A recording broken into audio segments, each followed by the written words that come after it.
Gabriel Jean-Baptiste est le pasteur titulaire de PEPF Renouvelé, anciennement première église de Pentecôte française, une église ancrée à Montréal depuis plus de 100 ans et au cœur du mouvement pentecôtiste contemporain au Québec. Il est proche des gens et des enjeux qui les concernent. En plus d'accompagner de nombreuses personnes dans leur croissance spirituelle et d'être un vulgarisateur dynamique, Gabriel est également auteur, scénariste, musicien et conducteur de louanges. Son énergie débordante et sa passion pour l'Évangile l'amènent à partager l'amour de Christ aux nations. Il est le mari de Linda Belloni et le fier papa de 4 enfants. Il est aussi un détenteur d'un baccalauréat en théologie. Je demande à toute l'Église PEPF Renouvelé de m'aider à accueillir leur pasteur, Pasteur Gabriel Jean-Baptiste.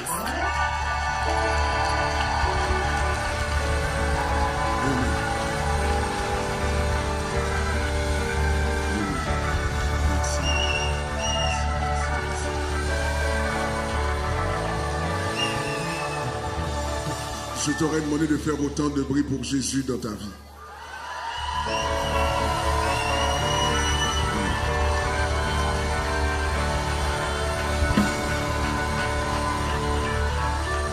Gloire à Dieu. Ce matin, nous concluons la dernière partie de notre mois de la présence surnaturelle sur le thème logique. Je ne peux pas faire la prédication sans saluer beaucoup de gens qui se sont déplacés. Je constate qu'on m'a pris en otage. Et donc, je suis un peu mal pris, mais je ne pourrais pas le faire. Donc, premièrement, ma mère est là, ce qui est rare que ma mère débarque dans la place. Si elle peut se mettre debout là où elle est. Donc, elle est à l'arrière de la salle. Donc, ceux qui sont à la salle, si elle peut se mettre debout, camper ce Monique. Oh, oh.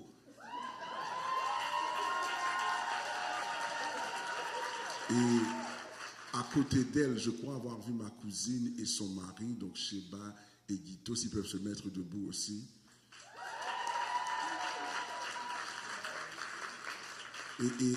Et assis à l'avant, il y a 2 personnes particulières.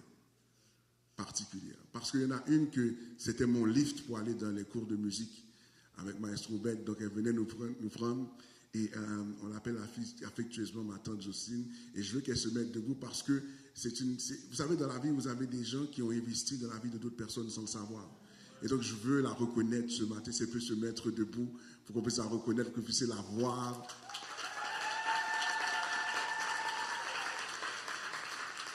Et à côté d'elle, la femme de celui qui est mon mentor. Donc, il y a une histoire qu'elle nous raconte. Quand j'étais jeune, j'aimais aller au dépanneur comme tous les enfants. Aujourd'hui, les enfants vont au Dollarama. Mais nous, on allait au dépanneur. Il y avait un dépanneur qui s'appelle la Maisonnée. Et quand j'étais jeune, j'allais la voir pour aller au dépanneur et ramasser. Et je suis honoré de la voir là, en dépit de ne pas avoir son mari avec moi ce matin. Ceux qui me connaissent savent que je reconnais quelques personnes pour qui je suis aujourd'hui. Si je peux servir comme je sers, si je peux faire ce que je fais comme je le fais, il fallait un maestro Obed du Buisson. Il fallait une femme aussi pour nous tolérer quand nous faisions du désordre. Et je vais prendre le temps d'honorer son épouse France qui est là ce matin. Si elle peut se mettre debout, que l'Assemblée puisse la reconnaître et la voir ce matin.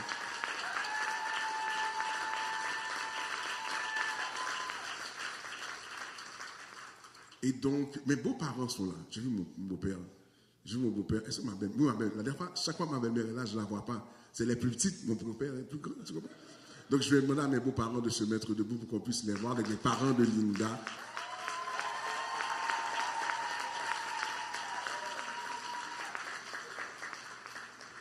Et toute autre personne connectée à moi, si je ne vous vois pas, je vous aime bien. D'accord? Mais toujours est-il, soyez bénis. Ce matin, ce mois est particulier. Je ne retiens pas toujours les dates. Ce n'est pas toujours important, mais ce mois-ci marque 10 ans.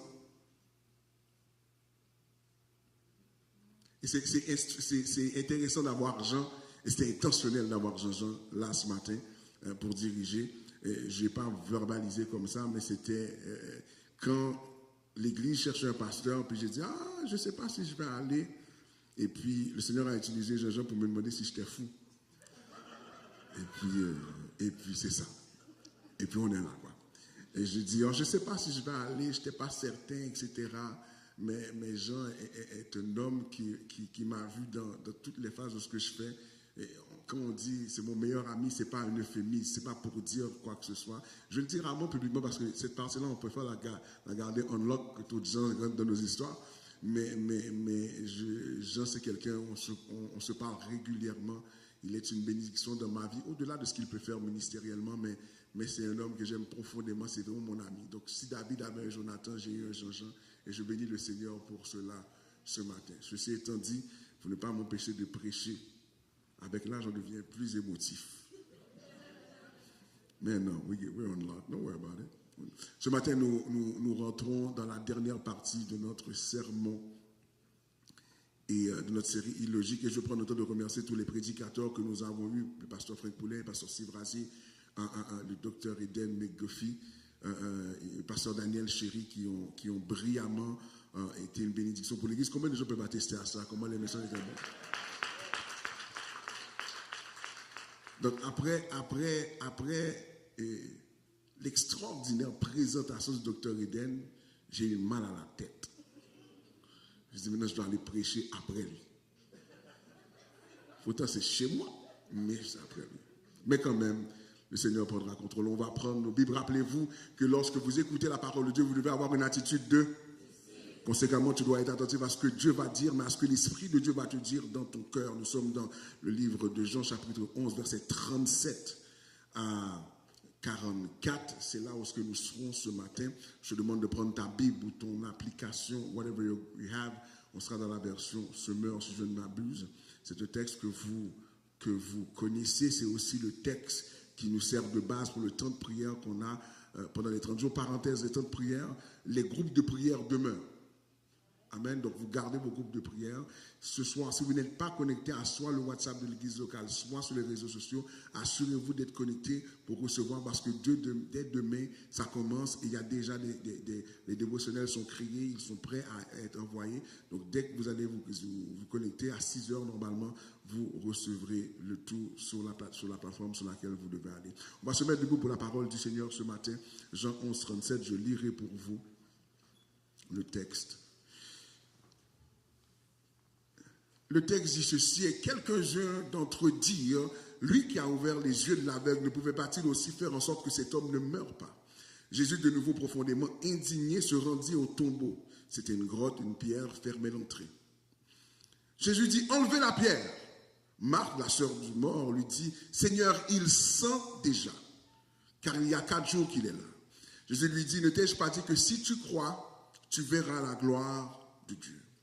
Ils enlevèrent donc la pierre de l'endroit où le mort avait été déposé. Jésus leva les yeux et dit, Père, je te remercie de ce que tu m'as écouté.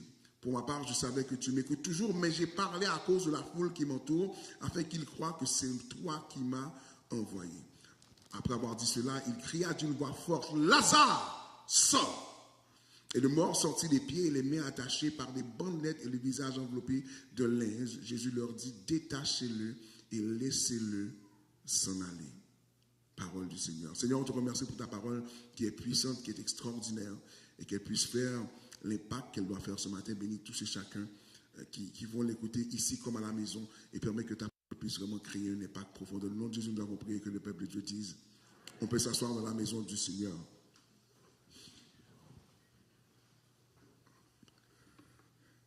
Oui, après je vais le faire.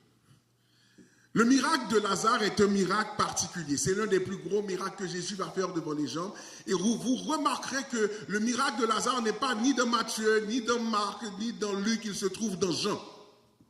Et certains théologiens vont dire que c'est à cause que plusieurs disciples n'étaient pas vraiment là. On dit que puisqu'ils n'étaient pas là, ils n'ont pas enregistré ce qui s'est passé. Mais il y a dans le contexte de ce texte quelque chose d'extraordinaire. Et je veux qu'ensemble nous réalisons. Ce matin, si je dois donner un thème à mon sermon, c'est « Il sent déjà ». Il sent déjà. Normalement, je t'aurais dit de dire ça à ton voisin, mais ça peut avoir un effet contraire. Donc, on va rester dans le texte. Le contexte du miracle est impressionnant. Jean insiste, premièrement, que le Lazare qui est question n'est pas n'importe quel Lazare. Ça, c'est un. Lazare habite à Béthanie, le village de Marie et Marthe.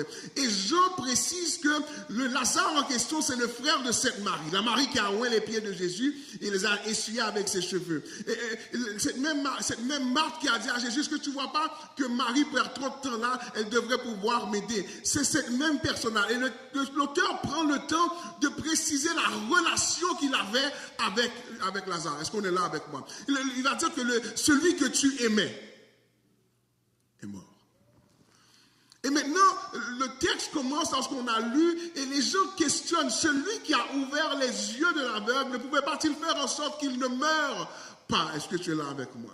Et là maintenant, il y a une tension dans le texte parce qu'on essaie de comprendre pourquoi Jésus ne s'est pas organisé. Lorsque vous lisez le texte, vous remarquez qu'on vient lui dire qu'il y a un problème et il reste 2 jours. Il ne se presse pas pour aller régler le problème. Et très souvent dans notre vie, lorsqu'on vit des situations complexes, on aimerait que Dieu fasse tout de suite. Et il y a ici dans le texte une leçon très très importante. Jésus va dire au début du chapitre de Jean 11 que cette maladie n'est pas pour la mort mais pour la gloire de Dieu. Tu dois comprendre que si tu veux voir l'illogique de Dieu, tu dois comprendre que Dieu est d'abord intéressé à révéler sa gloire dans ta vie. Et donc le timing pour révéler la gloire de Dieu dans ta vie ne dépend pas de ton émotion au moment présent. Est-ce que tu es là avec moi? Laisse-moi avancer avec toi. La gloire de Dieu, c'est la manifestation de tous les attributs de Dieu. Sa bonté, sa capacité de guérir, sa capacité de transformer, sa capacité de relever. C'est comme si lorsqu'on parle de la gloire de Dieu, c'est que tous les attributs, toutes les qualités du Seigneur se mettent à l'avant-plan comme dans un écran de télévision pour qu'on puisse contempler sa gloire. En d'autres termes, lorsqu'on vit quelque chose de difficile et que tu veux que l'illogique de Dieu se passe dans ta vie, et quand on dit illogique, c'est que lorsque Dieu fait quelque chose qui va à contre-courant, normalement à ce stade-ci, il est passé minuit, le corps sent déjà, on devrait tous rentrer à la maison et commencer à prendre nos vêtements pour aller à la bagnus mariée. Mais Jésus, dans sa capacité, nous fait comprendre que même quand la situation est complexe, il y a encore assez de temps pour opérer quelque chose d'illogique dans la vie de quelqu'un. Est-ce que l'église m'entend ce matin? Le texte va nous dire qu'il prend le temps d'établir la première chose, c'est que la maladie n'est pas pour la mort, mais pour la gloire de Dieu. Ce matin, je veux dire à quelqu'un que ta situation qui est complexe dans ta vie n'est pas pour ta perte ou ta fait, mais c'est pour la gloire de Dieu. Est-ce que tu es là avec moi? Je peux comprendre que c'est difficile, mais souvent il y a une relation à poser entre la difficulté du moment présent et le niveau de gloire que Dieu veut révéler dans ta vie. Tu dois comprendre qu'il y a certaines situations que tu vis, tu dois les vivre, sinon on ne peut pas savoir que Dieu guérit vraiment. Il ne peut pas avoir de résurrection s'il n'y a pas de mort dans ta vie. Tu ne peux pas affirmer que Dieu est tout puissant si tu ne vis pas un moment de faiblesse où toi tu n'es pas puissant du tout. Est-ce que tu es là avec moi? C'est pour ça que plusieurs chrétiens ne vivent pas la gloire de Dieu ou l'extraordinaire ou l'illogique de Dieu. Pourquoi? Pour une simple et bonne raison, c'est qu'on veut quelque chose qui se passe au gré de nos émotions. Parce que lorsque Marthe, la même Marthe qui avait dit à Jésus, est-ce que tu ne vois pas que Marie perd son temps? C'est la même Marthe qui va dire à Jésus, si tu avais été là.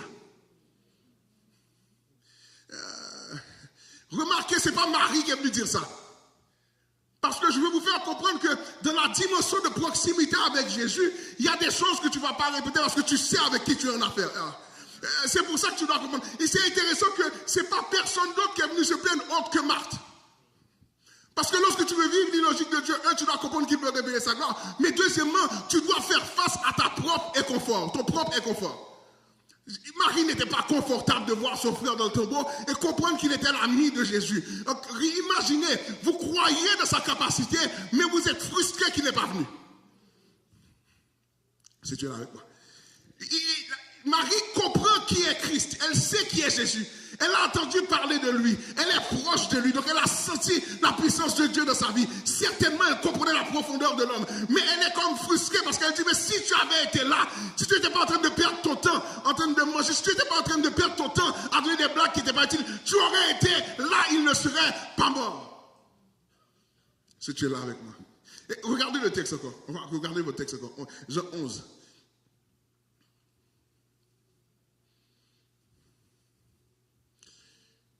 Lorsque les gens ont fini de parler, les gens ont déjà parlé au verset 37, Et Jésus était déjà profondément indigné. Dit indigné. Dit indigné. Dit indigné. Et puis là maintenant, la Marthe a déjà fini de parler auparavant. Comprenez que lorsque tu veux voir l'illogique de Dieu, tu dois accepter d'être frustré de tes émotions. La question, c'est pas comment tu te sens, c'est est-ce que tu vas aller au-delà de tes émotions. L'ennemi s'arrange pour gérer tes émotions pour que tu puisses laisser tomber le miracle qui t'attend. Plusieurs d'entre vous ne voyez pas l'illogique de Dieu dans votre vie parce que vous êtes encore émotionnel, parce que Jésus aurait dû passer depuis la semaine dernière. Jésus aurait dû déjà faire le miracle. Jésus, comment, c'est ton ami. Tu aurais dû déjà être là. Mais tu dois comprendre que lorsque tu veux vivre l'illogique de Dieu, tu dois mettre au défi ta chair. Les anges ne vont pas le faire pour toi. C'est toi qui dois dire à ta chair, retourne à ton repos, je vais rester attaché à Christ. Des fois, tu dois croire en Dieu même lorsque tu es frustré. Tu dois croire en Dieu même lorsque tu es découragé. Tu dois croire en Dieu même lorsque tu pleures. Tu dois croire en Dieu qui peut le faire. Le fait que tu es émotionnel ne change pas sa capacité. Parce qu'il est capable de le faire, ce que tu es là avec moi. Dis, il est capable de le faire. Dis, il est capable de le faire. Dis, il est capable de le faire. Dis encore, il est capable de le faire. Dans le texte de Jean, on veut montrer qu'ils sont très très proches. Et donc on lui dit dans le verset 3, comme je vous ai dit, comme quoi qu'il est malade et que maintenant, même Jésus va dire plus tard qu'il dort présentement, mais il va se réveiller. Il dort présentement. Et s'il dit qu'il dort, c'est que cela implique qu'il doit se réveiller. Est-ce que tu es là avec moi? Le but de Christ, au travers de nos afflictions, pour montrer l'illogique, tu dois comprendre que Jésus s'intéresse plus au miracle que toi-même. Je vais répéter ça. Jésus est plus intéressé à ta délivrance que toi-même. La Bible dira qu'il ne partage pas sa gloire avec. Il ne négocie pas sa gloire. Le verset dit au départ que cette maladie est pour là. Ça veut dire que de facto, ta situation qui est problématique est pour sa gloire. Si c'est pour sa gloire, il ne peut pas permettre que tu coules de ta situation. C'est pour ça que ceux qui s'attendent à l'illogique de Dieu doivent comprendre que même si c'est difficile, mais Seigneur, je veux attendre encore. Même si c'est difficile, Seigneur, mais je veux rester là à tes pieds parce que je sais que tu as la capacité d'outrepasser la situation que je vis présentement. Je veux encourager quelqu'un ce matin qui est comme dans un tombeau comme Lazare, où son mariage est dans un tombeau, où ses finances sont dans un tombeau. Je veux te dire que Dieu est intéressé à démontrer sa gloire. Dieu veut toujours montrer sa gloire. Dieu est quelqu'un qui veut étaler sa gloire. C'est pour ça qu'il ne partage pas sa gloire avec les idoles. Lorsque tu veux frustrer Dieu, vole-lui sa gloire. Est-ce que tu es là avec moi? Maintenant, lorsqu'on lit, on continue le texte. Lorsqu'on continue le texte, on comprend cela. Que maintenant, ce qui arrive maintenant est intéressant. Dis intéressant. Dis intéressant. Dis intéressant. Jésus est proche de Lazare. Maintenant, tu dois comprendre que Jésus aurait pu faire le miracle en privé. Est-ce que tu es là avec moi? Parce que c'est son ami. Right? La Bible va nous faire comprendre que lorsque Jésus est arrivé, il y avait foule. Premièrement, les gens connaissaient la relation de Jésus avec Lazare et la famille de Lazare. Deuxièmement, s'il y a foule, c'est dire qu'il était important. Et il était connu. Est-ce que tu es là avec moi? Maintenant, quand Jésus veut éclater sa gloire, il veut faire un miracle illogique, c'est pour confirmer qu'il est Dieu dans ta vie. Est-ce que tu es là avec moi? Très souvent, le problème, tu ne comprends pas qu'au travers de ta solution, il y a des solutions qui vont naître. Si toi, tu peux oser être guérir, tandis que dans ta situation, toutes les portes sont fermées, il y a 2-3 autres personnes qui vont commencer à croire que, mais si Dieu l'a fait pour Jessica, il peut le faire pour moi. Si Dieu l'a fait pour Brigitte, il peut le faire pour moi. Si Dieu l'a fait pour Carl, il peut le faire pour moi. Pourquoi? Parce que lorsque Dieu veut éclater sa gloire, Dieu veut exactement la faire la plus compliquée pour qu'il montre que c'est lui qui domine. Il y a certains d'entre vous, vous voulez une fois de facilité pour satisfaire votre émotion, mais Dieu lui veut satisfaire sa gloire. Plusieurs d'entre vous devez comprendre que même si c'est difficile pour le moment, mais il désire révéler sa gloire. Et donc, conséquemment, il atteint la chose la plus difficile. Il ne va pas faire le miracle en privé, il le fait en public. Est-ce que tu es là avec moi? Il ne le fait pas devant les pharisiens, juste devant les gens qui croient en lui, mais il fait devant les gens qui ne croient pas en lui. Parce que certains miracles nécessitent de confondre tous les gens. Un miracle n'est jamais pour toi tout seul. Dieu utilise le miracle pour affirmer son nom sur la terre. Il a besoin de quelqu'un qui accepte la croix pour révéler une résurrection. Il a besoin de quelqu'un qui accepte une maladie pour révéler une guérison. Il accepte quelqu'un qui a besoin d'être totalement fauché pour révéler une provision. Il y a quelqu'un ici qui doit comprendre que dans ton miracle se cache le miracle de ton voisin. Dans ton miracle se cache de l'autre. C'est pour ça que lorsque tu vis des moments difficiles, ne sois pas découragé, mais réalise qu'il y a en toi un miracle qui va secouer Béthanie. Il y a quelqu'un ici qui vit une situation tellement difficile. Béthanie attend que tu sois sauvé pour être sauvé. Si tu es là avec moi, dis je suis encore dans la course. Dis je suis encore dans la course. Touche à ton voisin, dis que Dieu n'a pas perdu. Dis Dieu n'a pas perdu. Maintenant, pour que la révélation soit parfaite, tu dois comprendre qu'il y a certaines choses que tu ne peux pas expliquer, on doit te les révéler. Je peux te dire que Christ est bon, mais lorsque tu as eu la révélation, tu sais qu'il est bon. C'est pour ça que les gens n'auraient pas pu croire que Christ est capable de ressusciter. Si on leur avait dit qu'il avait ressuscité, ils auraient commencé à débattre et discuter. Mais il fallait qu'ils soient témoins pour avoir une révélation de la résurrection de Jésus. Je veux dire à quelqu'un ce matin, ne sois pas découragé, la révélation est en route. Si Dieu révèle quelque chose, automatiquement lorsque c'est révélé, personne ne peut contredire, personne ne peut rien dire. On est obligé d'accepter que Dieu règne dans ta situation. Dis avec moi, dis Dieu règne dans ma situation. Dis Dieu règne dans ma situation. Tu dois comprendre que la situation de Lazare n'était pas un hasard, mais c'était un scénario monté. Parce qu'il fallait confondre certaines personnes. Il fallait que Marthe arrête de se plaindre. Il fallait que Marthe passe à un autre niveau. Il y avait des gens qui étaient habitués de parler de Jésus. Il fallait qu'ils confessent que ce Jésus-là n'est pas n'importe qui. Tu dois comprendre que certains d'entre vous ont parlé de Jésus, ont affirmé Jésus. Maintenant, vous devez prouver Jésus. Mais je ne peux pas te prouver s'il n'y a pas quelque chose d'illogique. Est-ce que tu es là avec moi? Est-ce que tu es là avec moi? Il faut quelque chose d'illogique pour que tu puisses prouver Jésus dans la vie de ta vie. Est-ce que tu es là avec moi? C'est-à-dire que c'est un scénario divin. Là maintenant, ce qui arrive, c'est que maintenant Jésus arrive à un moment donné. Et lorsqu'il arrive dans la situation avec Lazare, il se pointe là et remarquez que non seulement la foule est là, et il va dire que Seigneur, je sais que tu m'exauces toujours. Mais je l'ai fait pour la foule. Pour qu'ils puissent savoir que tu m'as, si tu es là avec moi. Certains d'entre vous, vous devez comprendre que l'illogique de Dieu ne va jamais se manifester si tu n'acceptes pas d'être le porte-parole de sa grâce. Si certains d'entre vous, vous savez qu'est-ce qui arrive? Des fois, vous êtes bénis, mais vous ne témoignez pas. Combien de gens ici Dieu a fait pour toi? Combien de gens ici Dieu a fait pour toi et les gens ne savent pas? Est-ce que vous êtes là avec moi? Souvent quand je parle, quand je fais, j'aime prendre des exemples de ma vie pour que vous compreniez d'où ce que je viens. Ma passion pour faire ce que je fais n'est pas de la position et de la révélation de qui je connais. Quand je vous dis qu'il y a une année où ce que tout le monde a rêvé que j'allais mourir. De mes enfants à ma mère, aux pasteurs qui sont à l'extérieur, on dit je vais mourir. Pourtant Dieu m'a préservé.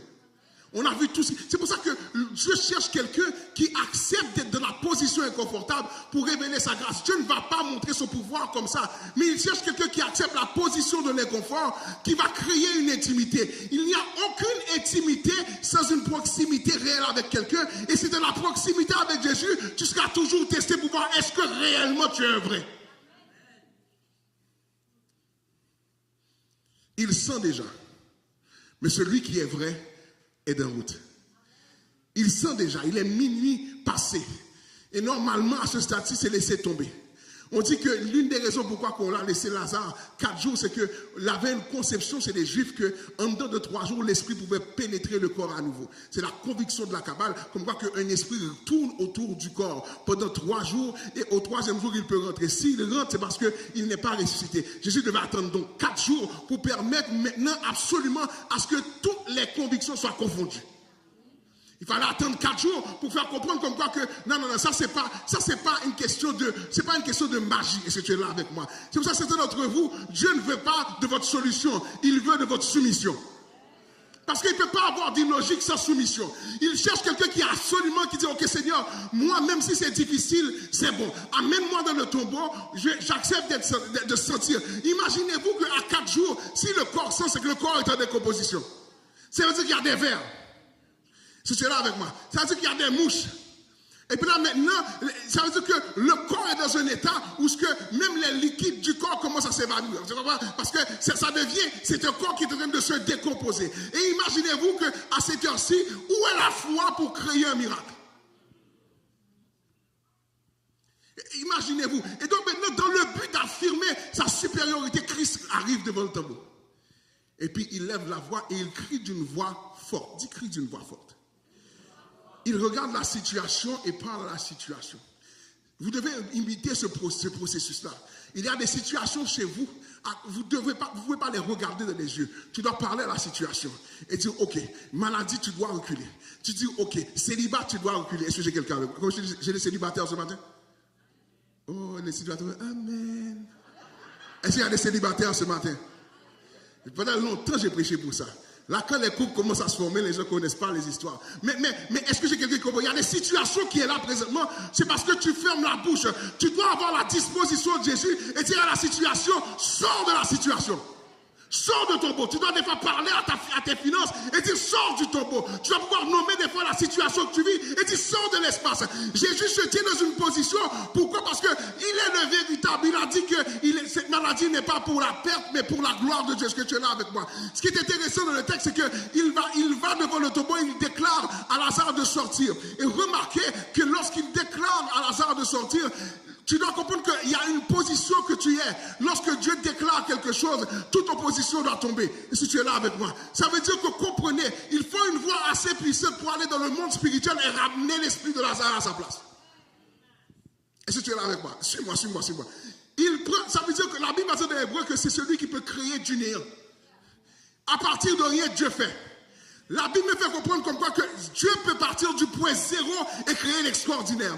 Là, Jésus vient de dire que même quand l'esprit est dans un espace retiré du corps, je peux ramener l'esprit et reformer le corps. Remarquez que lorsque le texte finit, on ne te dit pas qu'il manquait un morceau à Lazare. Si tu es là avec moi, ça veut dire que l'illogique de Dieu, c'est pour les gens qui savent que Dieu peut tout faire complètement, dit complètement.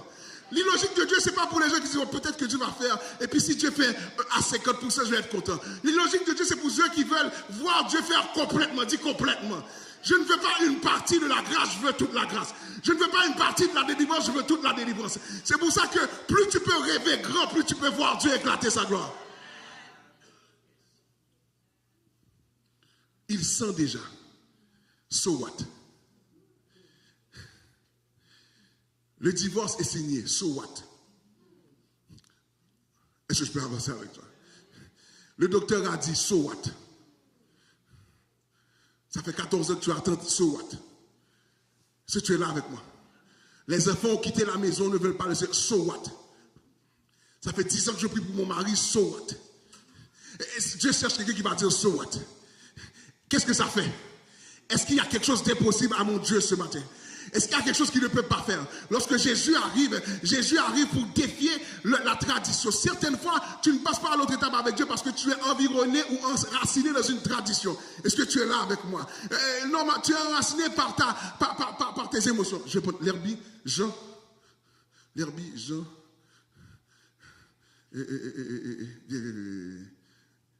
Hendrix. Tout le monde a fait sa chasse en plus. Gloire.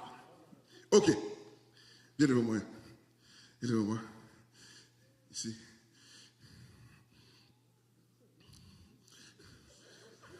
Aïe. Tous mariés ou fiancés. Reste en paix. Sois béni. Amen. Gloire. Brendan, viens. Si Brendan les lâche à terre, c'est fini. Brendan, mets-toi ici, s'il te plaît. Mets-toi face à la foule, que les gens te voient bien. Brendan, t'es célibataire? Ok, c'est pas important. On arrive. Le but du chrétien, c'est d'atteindre Jésus et la révélation de sa gloire.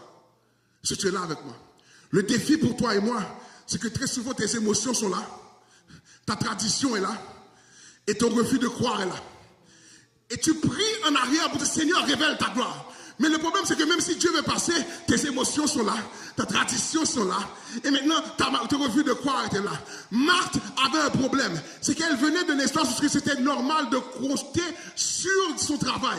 Marthe comptait sur son travail. C'est pour ça que lorsque Jésus était là, elle était plus affairée à son travail qu'à Jésus. Est-ce que quelqu'un me suit jusque-là? Tu ne peux pas voir la gloire de Dieu ou l'illogique de Dieu si tu te confies de tes structures, de ta tradition, de tout ce qui t'entoure. L'autre côté, c'est que Marthe était mal prise parce qu'elle avait des émotions. Dis émotions. Tu es frustré. Laisse-moi te dire, le fait que tu es frustré ne changera pas ta situation. Le fait que tu es découragé ne changera pas ta situation. C'est pour ça que Jésus va dire que ne sais-tu pas que si tu crois, tu verras la gloire de Dieu. Parce que la gloire de Dieu ne dépend pas des émotions, elle dépend d'une révélation que tu as du Fils.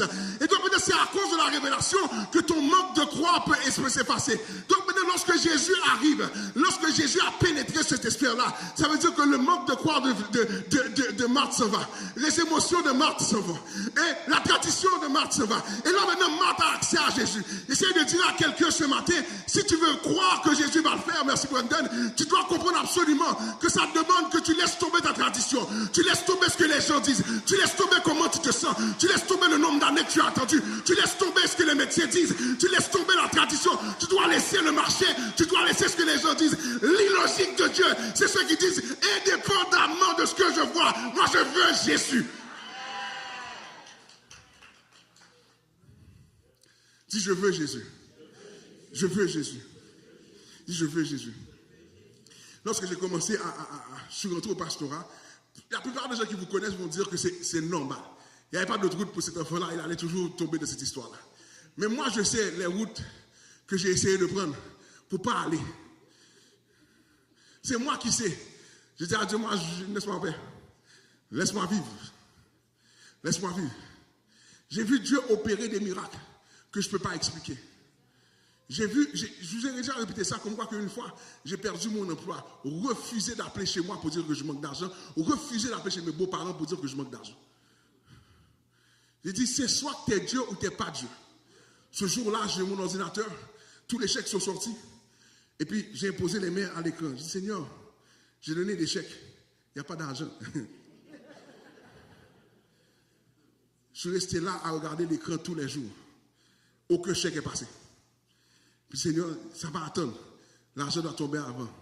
Le jour que l'argent est tombé, tous les chèques sont passés de seul coup. Parce que j'étais capable d'aller au-delà de mes émotions. Tu ne peux pas vivre l'illogique de Dieu si tu es émotionnel. Certains d'entre vous faites d'église en église. Parce que vous êtes frustré avec pasteur 1. Tu es fâché avec pasteur 2. Tu es découragé avec pasteur 3. Et tu trouves le pasteur parfait. Laisse-moi te dire que l'église n'est pas appelée à être parfaite. Si l'église était parfaite, tu n'aurais pas besoin de Jésus. L'église était parfaite par définition. Aucun chrétien va satisfaire. Aucun pasteur va satisfaire. Tu vas me connaître, tu vas dire, toi, tu es un pasteur bizarre. Il n'y a pas de problème avec ça. Je n'étais pas appelé à être parfaite. J'étais appelé à présenter celui qui est parfait. Est-ce que tu es là avec moi? Tu dois dépasser tes émotions. Des fois, tu es dans une église. Dieu aurait pu t'utiliser pour faire quelque chose. Mais tu es inactif depuis 2 ans, 4 ans, 5 ans. C'est pas, oh, donne-moi le temps. Donne-moi. Pendant que le temps passe, ta douleur augmente. Pendant que le temps passe, ta délivrance passe à côté de toi. Il y a des gens qui auraient dû être mariés. Vous n'êtes pas mariés parce que vous êtes inactifs. Vous attendez le miracle pour bouger. Dieu attend que tu sois soumis pour bouger. Si tu es là avec moi ce matin. Ce matin, je veux vous dire que ce matin, le même Dieu qui a sorti Lazare du tombeau peut te sortir de ton tombeau. Le même Dieu qui a sorti Lazare du tombeau peut te sortir de... Tout ce qu'il cherche, c'est quelqu'un qui est assez fou pour le croire. La question ce matin, est-ce que tu es assez fou pour croire en ce Lazare? Est-ce que tu es assez fou pour croire qu'il peut t'amener là où personne ne peut t'amener? Est-ce qu'il y a des gens ici qui croient encore que Dieu est capable de les sortir de leur situation? Je l'ai dit depuis quelques temps, puis de cette 10e année, j'ai réalisé beaucoup de choses. J'ai dit à quelques reprises que Seigneur, moi, je n'ai pas venu pour tout ça. Tu m'as dit d'être pasteur, c'est correct. Mais plus ça va, plus tu me demandes des choses. Puis plus que je ne comprends pas ce que tu veux faire. Là, on est en train de viser un bâtiment qui est cher. Mais Dieu dit, ok, mais moi, je ne te demande pas si c'est cher, je te demande si tu crois en moi. Si tu es là avec moi. Si tu es là avec moi. Je te demande si tu crois en moi. Ta situation, peut-être qu'il est minuit et quart. Et je veux parler ce matin à des femmes, des hommes qui attendent des miracles, mais ça fait du temps. Moi, je crois dans un Dieu qui défie le temps. Je crois dans un Dieu qui peut faire, qui peut tout changer. Et si tu vois que Dieu prend son temps, c'est attends, sa gloire va être plus grande. Est-ce que tu sais ça? Sa gloire va être plus grande. Est-ce que tu es là avec moi ce matin? Dis sa gloire va être plus grande. Dis sa gloire va être plus grande. Dis sa gloire va être plus grande. Si sa gloire va être plus grande. Lorsque Jésus arrive devant le tombeau, la foule est là. Puis la foule est là pour attendre. Regarde. Il ne va rien se passer. Regarde. Regarde, il va échouer. Vous imaginez, il y a plusieurs d'entre vous, l'ennemi s'est assis avec d'autres pour dire qu'il ne va pas réussir. Il y a plusieurs d'entre vous que les gens attendent votre échec. J'aime souvent répéter cette histoire-là qu'il y a quelques années, avant que je passe au ministère, quelqu'un a appelé chez moi en Floride. Quand je dis chez moi en Floride, c'est chez mon oncle, donc c'est chez moi. Et puis il a dit à mon oncle que ton neveu c'est un vaurien. Mon père qui a reçu la nouvelle, mon père n'a rien dit. J'ai appris la nouvelle via ma mère très longtemps après. Sachant qu'il y a des gens que l'ennemi va inspirer pour te dire que tu ne vas pas arriver. Remarquez que le texte ne parle pas de Marie du tout. Il reste sur Marthe. Ça veut dire que j'ai l'impression qu'à cause de la relation de Marie savait que quelque chose pouvait se passer. J'ai envie de vous dire qu'à cause de la proximité de Marie, parce qu'elle avait part à la meilleure part, elle savait que Jésus pouvait tout faire. Elle ne comprenait pas comment, mais elle savait que Jésus pouvait tout faire. Peut-être que Marthe, elle, à cause de sa situation, était frustrée. Mais de toute sa frustration, elle a dit, mais puisque tu es là, tout peut se passer. Si tu viens dans ma situation, tout peut se passer. Ce matin, l'illogique de Dieu, ce que nous appelons illogique, c'est la logique de Dieu. Ce que tu vois qui est comme impossible pour toi, c'est le possible de Dieu même. C'est juste que Dieu, pour prouver sa situation, Dieu veut tellement que ce miracle-là, non seulement t'impressionne, mais t'enracine. Le miraculeux de Dieu n'est pas pour que tu commences à dire waouh, waouh, waouh. Le miraculeux de Dieu veut t'enraciner pour que après tu aies expérimenté la grandeur de ce Dieu. Tu dis, moi je connais un Dieu qui m'a pris de là, qui m'a sorti. Vous imaginez comment Lazare a parlé après? Imagine-toi. Tu es Lazare, tu sais que tu es resté dans le tombeau. La dernière fois que tu te rappelles, tu n'étais pas bien. Tu imagines, tu n'étais pas bien. Et puis tout ce que tu sais, tu as vu, blackout. Tu ne sais pas ce qui s'est passé. Et tout d'un coup, on te dit de sortir, mais tu es totalement lié. Tu imagines Lazare qui sort du tombeau, qui dit, hey, ça s'est passé. Qu'est-ce qui s'est passé? Qu'est-ce que je fais là? Et puis là, on lui explique, tu étais mort pendant 4 jours. Mais ton ami est venu. Ce matin, je te dis que ton ami veut venir dans ta situation. Ce matin, je te dis que ton ami veut venir dans ta situation. Ce matin, je te dis que ton ami veut venir dans ta situation. Ce matin, je veux répéter, ton ami veut venir dans ta situation. Quel est le miracle que tu as mis de côté parce que c'était trop dur pour tes émotions? Quel est le miracle et c'est pour ça qu'on va faire le 30 jours, parce que j'ai dit à Dieu, je veux voir des choses que je n'ai pas encore vues. Si tu es là avec moi. Ce matin, je veux dire à quelqu'un que l'illogique est là. Pourquoi? Parce que Jésus est. Je ne sais pas quel miracle que tu as mis de côté. Quand je m'en venais pour prêcher cette semaine, puis ce que je savais, c'est que je devais prêcher ce texte-là. Puis, comment j'aurais voulu le prêcher, c'est parce que l'Esprit de Dieu m'a demandé de faire. Parce que l'un des problèmes que le Seigneur a avec nous, c'est que nous n'avons pas de relation avec lui. Nous avons une relation avec le spectaculaire de Dieu. Si tu es là avec moi. Nous avons une relation avec le spectaculaire de Dieu. Et ce matin, je veux vous exhorter à dire que ce n'est pas le temps d'avoir une relation avec le spectaculaire de Dieu, mais Dieu veut une relation avec toi. Et la situation que tu vis présentement, c'est son outil pour te rapprocher de lui. Marthe, qui était distante de Jésus dans la cuisine, ce jour-là est devenue proche de Jésus dans l'affliction. Parce que c'est dans l'affliction que souvent on va se rapprocher de lui. C'est pour ça que certaines épreuves que vous vivez ne sont pas pour votre perte. Mais des fois, Dieu veut vous approcher plus proche. Pasteur, mais pourquoi il doit utiliser l'épreuve? Parce qu'il y a certaines choses que tu ne changes pas si tu ne souffres pas. Ce matin, je veux qu'on prenne le temps de dire, Seigneur, je crois que c'est encore possible. Je crois que c'est encore possible. Je crois que c'est encore possible. On va se mettre debout ce matin.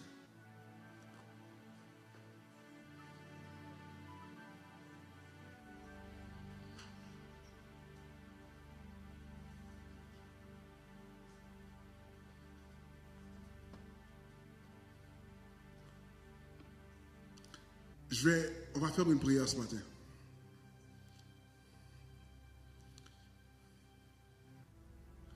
Ce matin, la prière que tu vas faire, c'est que tu dis, Seigneur, je veux une chance de croire encore. Je sais que c'est compliqué, je ne sais pas qu'est-ce que tu vis ce matin, mais je veux que tu dis, Seigneur, je veux une chance de croire encore. Je veux vivre quelque chose comme je n'ai jamais vécu auparavant. Je veux prendre la chance d'expérimenter quelque chose que je n'ai jamais expérimenté auparavant. Ce matin, si tu as une situation qui est compliquée, Dieu veut rentrer dans ta situation.